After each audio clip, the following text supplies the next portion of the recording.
네, 이번에 세 번째 유형에 대해서 보도록 하겠는데요.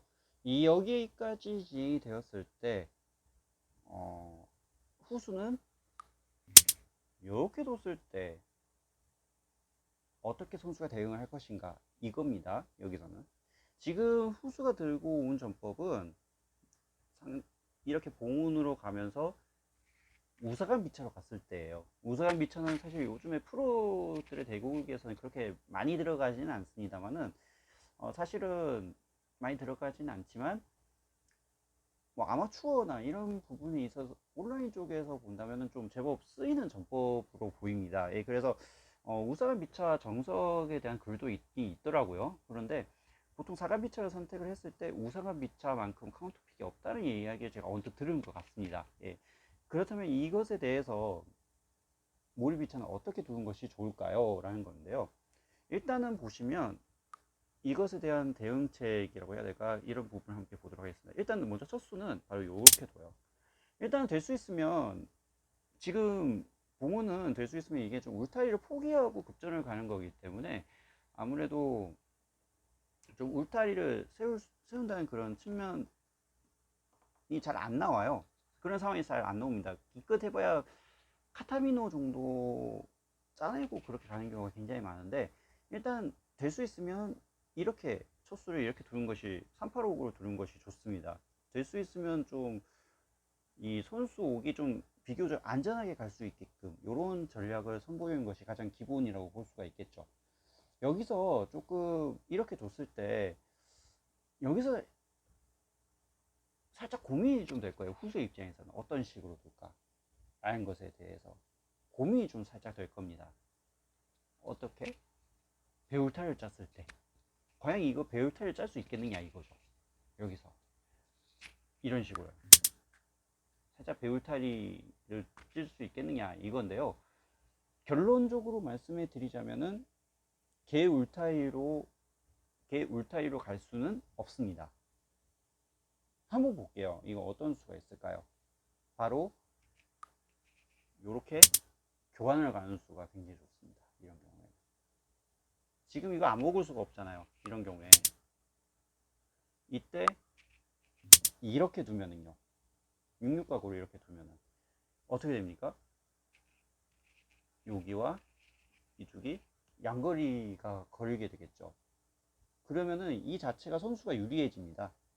예, 그래서 이거는 어, 개울타리로 425구로 움직이는 것은 별로 좋은 수는 아닌 것으로 결론이 되겠죠.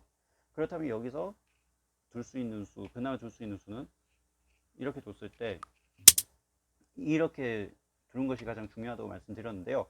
후수는 여기서 어떤 수를 둘 수가 있을까요? 바로 이렇게 두는 수가 있습니다. 일단 우사간 비차 같은 경우에 여기 비차와 이쪽 비차가 같이 맞닿아 있는 상태이기 때문에 함부로 손수 이쪽을 밀어붙일 수는 없어요. 이것을 미연히 방지하기 위해서 우사간 비차를 둔 거라고 볼 수가 있거든요. 네, 그래서 그것을 믿고서 오이금으로 이렇게 둡니다. 그렇다면 여기서 손수가 좀 들 수 있는 수는 어떤 수가 있을까? 바로 5, 6보가 있는데요. 이때 5, 6보를 뒀을 때 후수는 각교환을 합니다. 여기서. 그렇죠? 예. 여기서도 동계로 가는 것이 좀 좋아 보입니다. 여기서는. 왜냐하면은, 왜냐하면, 아마 은으로 먹으면 아마 이런 수가 딱 걸릴 거예요. 이런 경우에. 이렇게 둘 거예요. 이 비차가 노려져 있지 않습니까? 이런 경우에. 이렇게. 지금 이 비차가 좀 노리고 있지 않습니까? 예.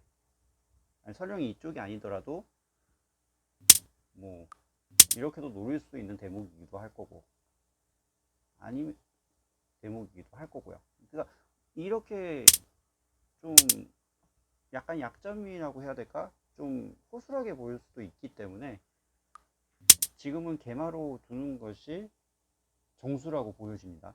이런 경우에. 이때 여기서부터가 여기서 이렇게 동계로 가게 되면은 이때 이렇게 두는 수를 생각해 볼 수가 있어요. 이렇게 57 각으로. 그러면 지금은 이 B차 비각 교환은 사실 좀 그렇게 썩 좋아 보이지 않는 그런 전략이거든요. 선수 입장에서 좀 불만인 전략인데 어떻게 보면은 예, 조금 불만이기. 지금의 이런 상황에서는 잡을 수가 없습니다. 작게 내버려 둘 수는 없어요. 선수 입장에서는. 그렇다면 이쪽을 둬야 된다는 얘기가 나오거든요. 이때 요 호수의 이 각의 움직임, 요게 좀 굉장히 중요하다고 볼 수가 있을 거예요. 이쪽으로 움직이느냐 아니면 이런 식으로 움직이느냐 이거거든요. 한번 요 두 가지의 경우를 한번 좀 생각해 볼게요. 이럴 때 그 지금은 초반에 이렇게 교환을 할 수는 없으니까 이렇게까지 진행이 되었는데, 그렇다면 이렇게 갔을 때 첫 번째 경우의 수를 한번 볼게요. 일단 먼저 일반적으로 한다면 요걸 생각해 볼 수가 있는 대목이잖아요. 근데 이거는 별로 좋지는 않습니다. 어떤 수가 있을까요? 바로 요렇게 두는 수가 있어요. 음수를 딱 해버립니다. 5각타가 아니라 66각타로 이렇게 음수를 해버려요. 그러면은 이게 어떻게 되게 될까요? 요것은 요게 걸리고 요게 걸리기 때문에 이거는 좀 완전 비상사태가 돼버리는 거죠. 이렇게 되면 봉운을 간 의미가 없어지는 거죠. 이렇게 돼버리면. 그래서 이렇게는 당연히 둘 수가 없습니다. 속수입니다. 그렇다면 여기서 이렇게 두어야 된다는 결론이 나오거든요. 그렇다면 이때는 각타로 이런 식으로 갑니다. 그렇다면 여기서 후수 입장에서는 좀 두 가지를 생각해 볼 수가 있어요. 먼저 첫 번째 같은 경우에는 이렇게 먹어두는 수가 있을 거고요. 두 번째는 요 각교환을 하는 수가 될 텐데, 만약에 이런 식으로 먹게 되면 어떻게 될까 라는 것입니다. 이럴 때는요, 바로 이걸 먹습니다. 각성을 하면서. 이게 손해가 아니에요. 이게 손해가 아닐, 선수가 이게 손해인가 라고 생각해 볼 수 있는데, 이게 의외로 손해가 아닙니다. 왜 그러냐면은 이걸 먹잖아요.